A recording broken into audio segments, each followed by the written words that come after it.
Lalu sahabat Indonesia, kita masuk pada rubrik Indonesia Maju. Nah, kali ini saya ada di Bali.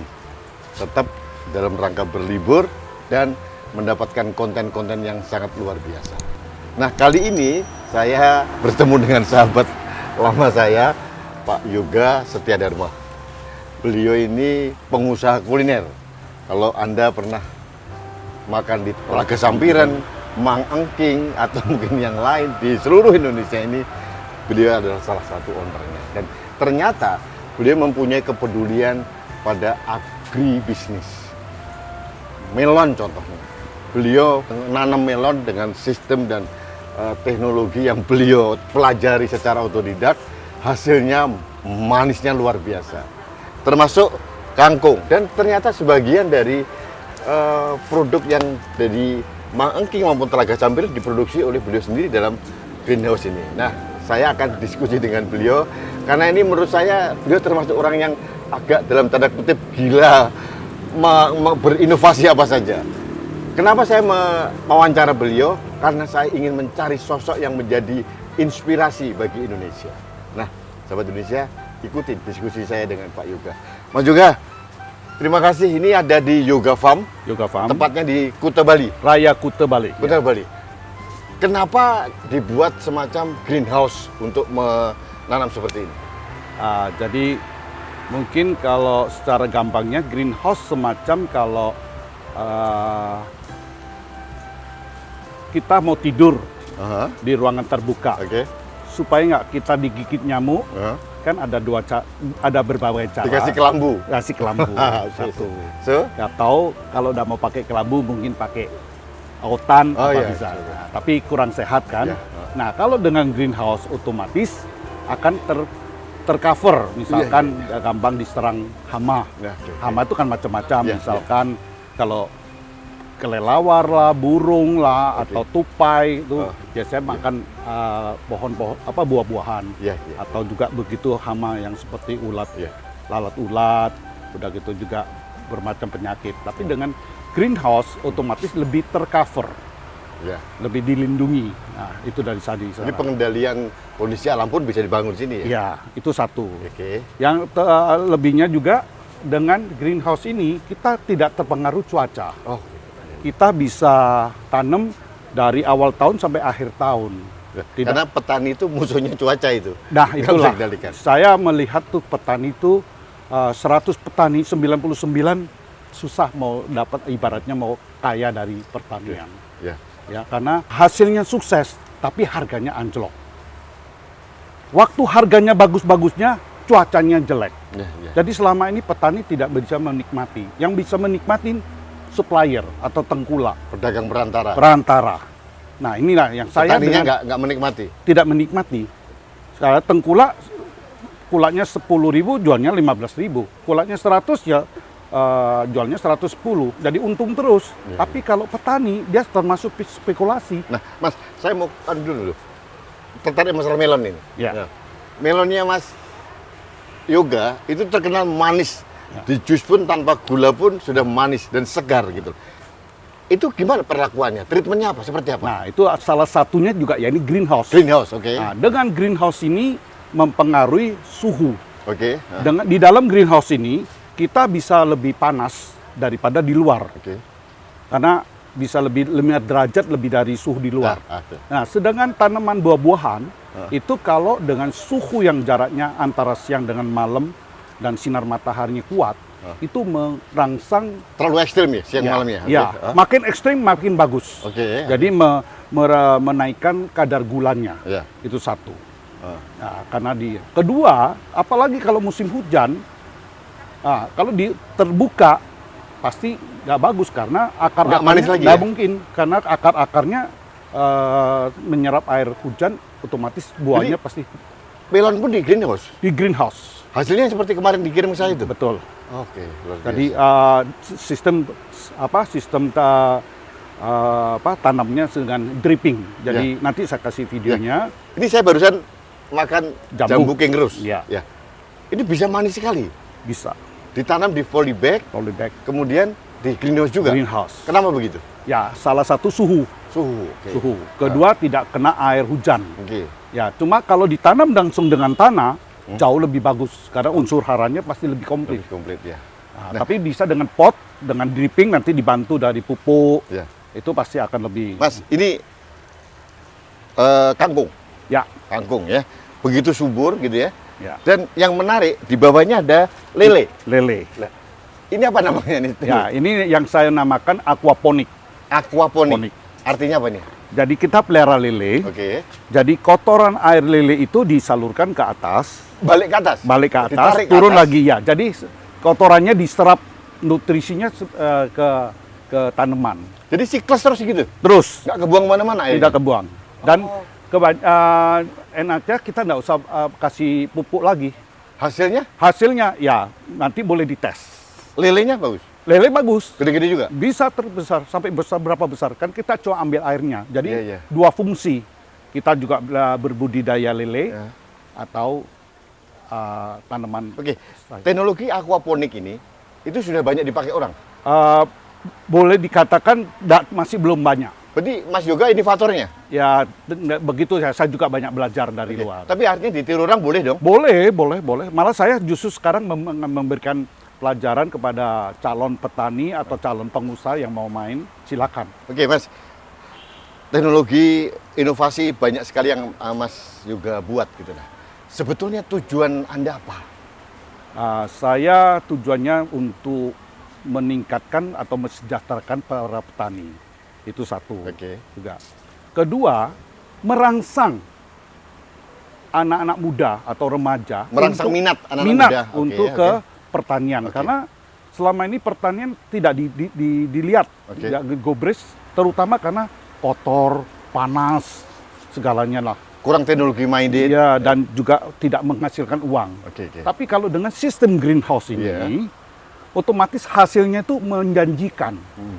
Karena user nanti seperti hotel, restoran, supermarket, dia akan continue. Karena masalahnya sekarang ini kontinuitasnya yang tidak terpenuhi Oke. Itu Gitu. menjadi kendala ya. kendalanya. Tapi dengan greenhouse inilah yang untuk Mas, kalau saya lihat di TV nih, di China, Nah. itu sistem pertaniannya sudah pakai teknologi tinggi, Iya. pakai remote. Akhirnya anak-anak muda yang sangat melek teknologi mau ngikutin itu. mau ikutin. Indonesia mungkin nggak seperti itu. Oh, sangat mungkin. Apa yang harus dilakukan? Ya, kembali lagi itu teknologi itu yang akan diterapkan.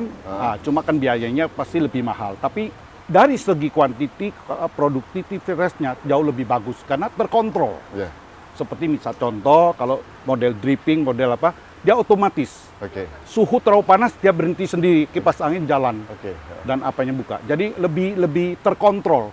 Pemupuannya terkontrol. Artinya diperlukan intervensi pemerintah sebetulnya. Itu sangat. Di Cina itu Harus pemerintah. pemerintah harus turun tangan dan harus mendukung dan memberikan ya semacamnya pelatihan, kredit apa segalanya. Karena Kalau Mas Yoga melihat, karena udah keliling dunia, keliling Indonesia, Indonesia punya potensi sih nggak sih agribisnis ini? wah, paling berpotensi karena kita cuacanya bagus. Iya, iya. Saya lihat di China, di Guangzhou, di daerah mana, itu kalau sudah typhoon datang, udah cilaka. Kita jarang ada typhoon. Kita justru cuaca paling bagus. Udah gitu tanahnya subur sekali. Oke. Kita karena punya vulkanik. Jadi Kenapa tidak bisa maju seperti negara lain? mungkin Kendalanya kalau, apa? Kalau saya sih arahkan ke pemerintah. Pemerintah kurang memberikan dukungan ke petani dalam arti baik teknologi atau permodalan, terutama di permodalan. Akses permodalan. Ya, jadi kalau petani suruh bikin greenhouse mungkin tidak mampu ya. Ya.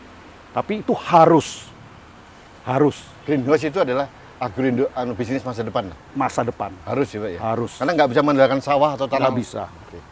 Tidak bisa. Oke. Jadi Bapak tadi kan bisa buktikan dengan Ya. jambu saya. Oh. Kalau di luar nggak mungkin bisa kita menghasilkan. Karena apa? Dimakan Codot, codot, ya kelelawar, ulat, atau segala macam. segala macam. Ya. Tapi kalau di sini Bersih ya. lebih menjamin. Ya.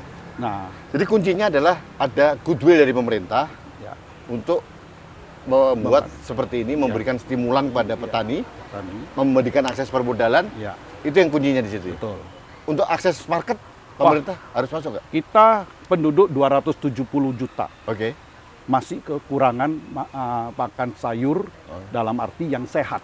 Oke. Nah, selama ini justru kalau apalagi dengan secara konvensional, Ya. yang ditakutin tuh pestisidanya.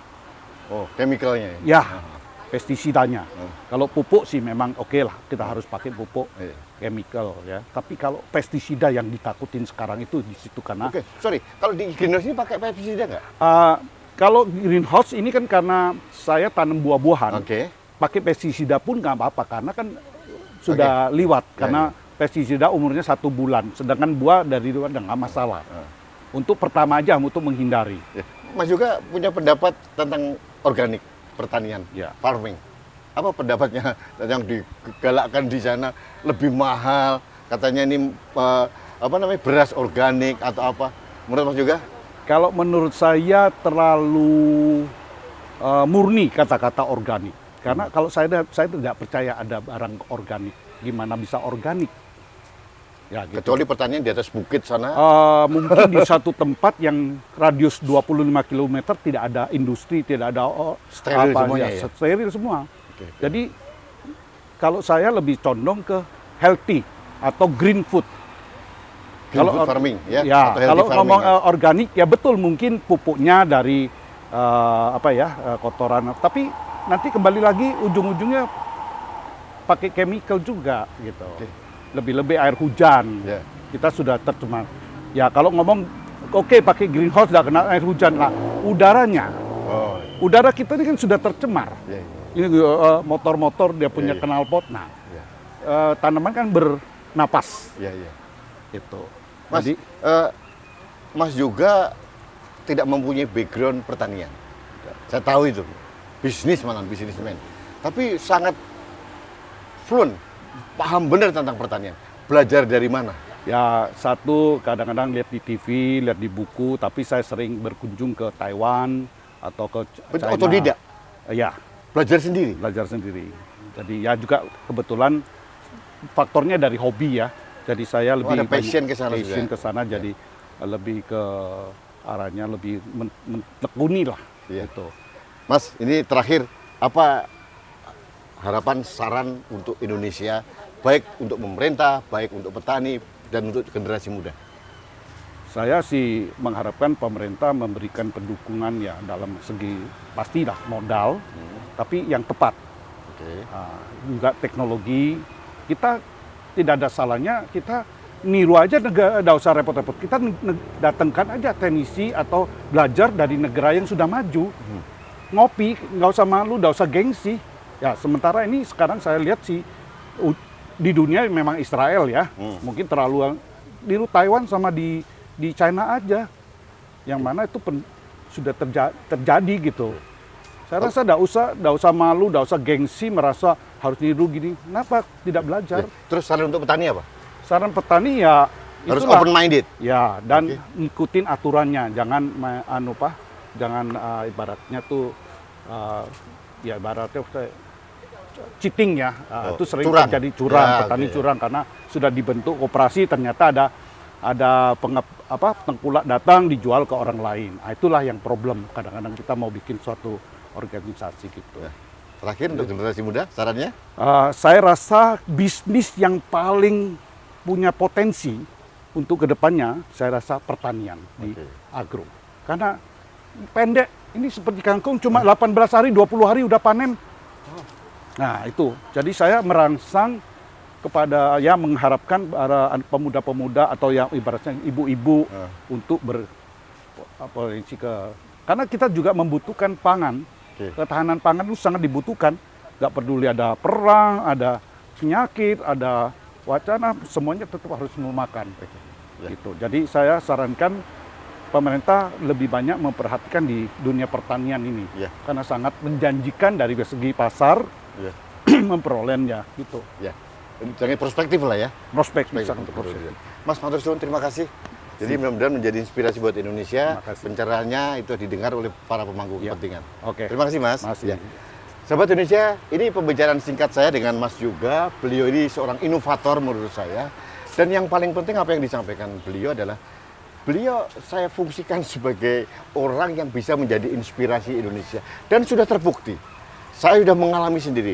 Jambu-jambu yang di sini ada king rose, ada aquaponik, kemudian ada tanaman yang lain sudah dibuktikan. Dan yang luar biasa, beliau belajar sendiri. Ada Google, ada baca buku, mungkin belajar ke petani di luar negeri. Itulah yang harusnya menjadi inspirasi buat Anda semua kalau Anda ingin mengembangkan agribisnis di Indonesia. Dan yang perlu disampaikan oleh beliau tadi adalah generasi muda. Ini bisnis prospektif luar biasa. Jadi kalau Anda melakukan dengan benar, dengan cara yang benar, kemudian teknologi yang benar, market itu akan mengikuti. Jangan pernah khawatir dengan market. Dan yang terakhir harapan saya kepada pemerintah, please Pak, berubahlah. Mindset pembangunan pertanian di Indonesia harus dirubah. Tidak lagi bisa hanya bisnis as usual. Harus ada inovasi, harus ada kreativitas. Dan menurut saya di Kementerian Pertanian harus diisi dengan anak-anak muda yang berinovasi sehingga bisa menghasilkan pemikiran seperti Pak Yoga tadi. Itu yang ingin saya sampaikan.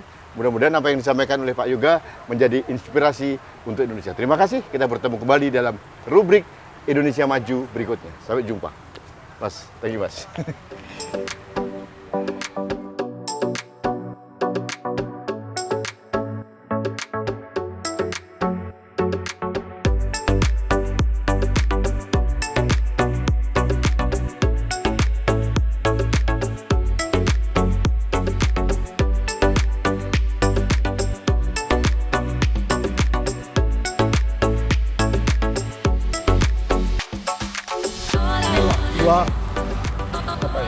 Lagi makan buah arah nih, ini jadi orang kaya ini.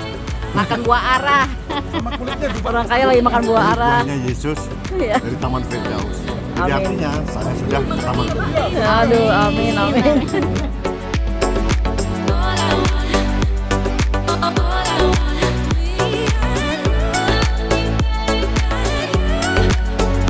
Sobat Indonesia, tadi saya sudah berbicara dengan seorang inspirator pertanian namanya Pak Yoga Setiadarma. Luar biasa. Nah, sekarang ini saya tertarik untuk sedikit saja berdiskusi dengan salah satu anak muda karena usianya baru sekitar 30-an ini, namanya Dona Maman, dan ternyata tertarik untuk mengikuti jejak Pak Yoga untuk beragrobisnis juga. Ya, Komoditinya apa? kita rencananya lagi pengembangan ke asparagus. Asparagus. Betul. Kenapa asparagus? Karena dia sustainable, jadi kayak jangka panjang. Oke, jangka panjang. Dan marketnya di Indonesia juga kebetulan untuk asparagus masih cukup banyak. Oke. Dan Agak ekspor. setback. Kenapa masuk ke bisnis agribisnis? Kalau saya sendiri itu memang suka tanaman. Jadi sebenarnya dari 10 tahun yang lalu saya suka. Suami Dan atau sudah keluarga mau. mendukung? Suami juga dari kecil, memang dia keluarganya ada tanah dan petani. Ini the first business for you? Yes, maksudnya gini, kalau untuk agribisnis sendiri pertama, walaupun sebenarnya 10 tahun lalu tuh sebenarnya udah pengen nyoba, Oke. tapi waktu itu masih bermasalah di lahan, tapi sekarang mudah-mudahan bisa lancar. Dona yakin? Yakin. Kenapa yakin? Karena sekarang jauh lebih terbuka, Oke. banyak banget komunitas-komunitas yang juga mau ngajarin, terus komunitas-komunitas yang mendukung. Oke. Jadi harusnya akan jauh lebih baik. Dona, apa yang ingin Anda tempatkan sosok seorang Yoga Setiadarma? Pak Yoga itu sangat inspiratif, dia Iya. itu nggak pelit untuk sharing informasi, terus habis itu dia juga sangat terbuka untuk ngasih tips-tips, dan juga kooperatif banget untuk pemasaran. Jadi kan kita biasanya nih kalau di agribisnis pasti paling khawatir kita marketin kemana nih. Nah, Pak Yoga sendiri tuh udah punya koneksi untuk memarketkan produk-produknya. Yeah. Jadi kita sangat terbantu dong kalau misalnya anak-anak muda yang masih belum ada networknya cukup, itu tuh selain bisa dibimbing, terus habis itu bisa juga masalah pendanaan mungkin bisa ditanyakan. Ada konvensi juga pemarketnya Betul, kan aman. Nah, marketnya juga aman. Jadi itu penting banget sih. Mudah-mudahan sukses. Amin. Kita doakan. Terima Jadi, kasih kalau banyak, udah mau Pak. panen asparagus jangan lupa undang saya. Ya, makasih banyak Pak. Oke, thank you. Sobat Indonesia, ini Dona Maman, seorang muda Indonesia yang akan mengikuti jejak seorang Yoga Setiadarma, menjadi seorang agribisnis yang handal, dan kita doakan Dona Maman sukses dengan asparagusnya. Amin, Thank amin. you, sampai ketemu. Thank you.